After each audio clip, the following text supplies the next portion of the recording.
You ever walk into a room full of people who once looked down on you and realize every single one of them is about to choke on their own arrogance? That was me that night. Her engagement party. Marble floors, chandeliers, the smell of wealth and fake laughter. She stood at the center of it all, glowing in her designer dress, holding a glass of champagne like a queen holding her crown. She laughed loud, unfiltered, cruel.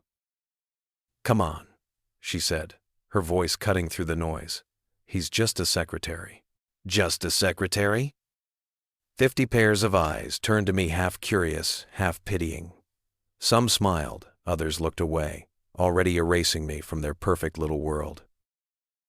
Her fiancé, a tall man in a custom suit with a shark's smile, tilted his head. "And what do you actually do?" he asked. "Really?" I met his gaze, then hers. She was smirking, proud of the performance. I smiled, once calm, deliberate. Forensics intelligence.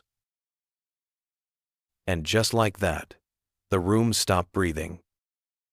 Her glass slipped, shattered. That silence wasn't confusion. It was realization. 3 years earlier, she'd left me with nothing but a note. I need more. No fight, no closure, just absence. I watched her turn my life into headlines. Tech billionaire's new flame, from secretary to society. They called her a modern fairy tale. I called her unfinished business. She used to mock what I did. "You just keep schedules," she'd laugh. She never asked what kind of data I handled. She never wondered how deep my access went. That was her first mistake. After the divorce, I started collecting, not revenge evidence, emails, encrypted chats, deleted files she thought were gone.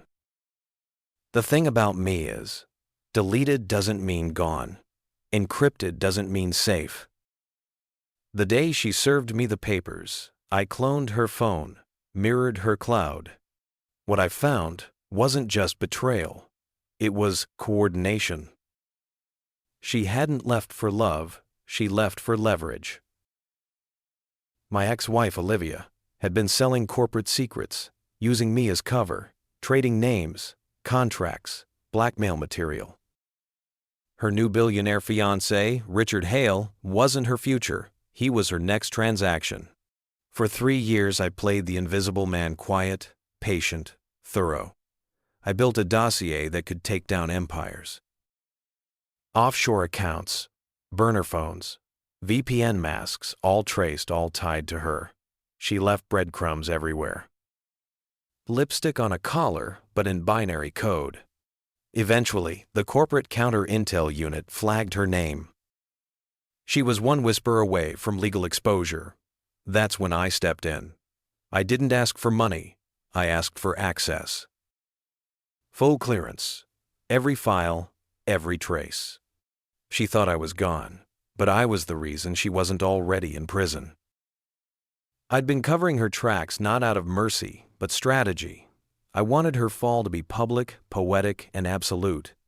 Then came the invitation, her engagement party. The audacity almost made me laugh. The card smelled like champagne and arrogance.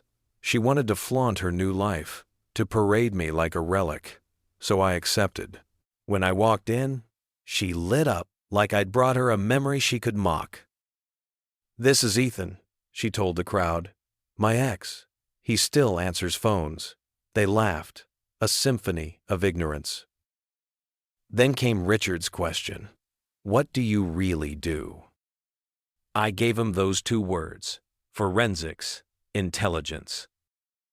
I watched his pupils contract, his smile falter. He stepped back. Just half an inch, but I saw the fear. I pulled an envelope from my jacket. White, unmarked, light as a confession. I handed it to him. "Open it when she's not looking," I said. "Or don't. Either way, you'll find out." Then I turned to Olivia. Her confidence drained out like color from her face. "You wouldn't," she whispered. I leaned in close enough for her perfume to smell like smoke. I already did. And I left. Didn't stay for the fallout. Didn't need to. I'd already seen it play out in my head 100 times. He'd read the files, see her for what she was, decide if saving her was worth dismantling himself. She'd call, cry, scream. I wouldn't pick up. I didn't destroy her. She did that on her own. I just made sure the lights were on when it happened. Because revenge isn't rage.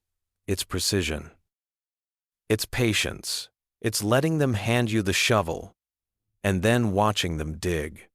She made me invisible. She made me small. She made me silent. But all it took was 2 words, and the room finally saw me. If this story made you feel something, hit like and subscribe.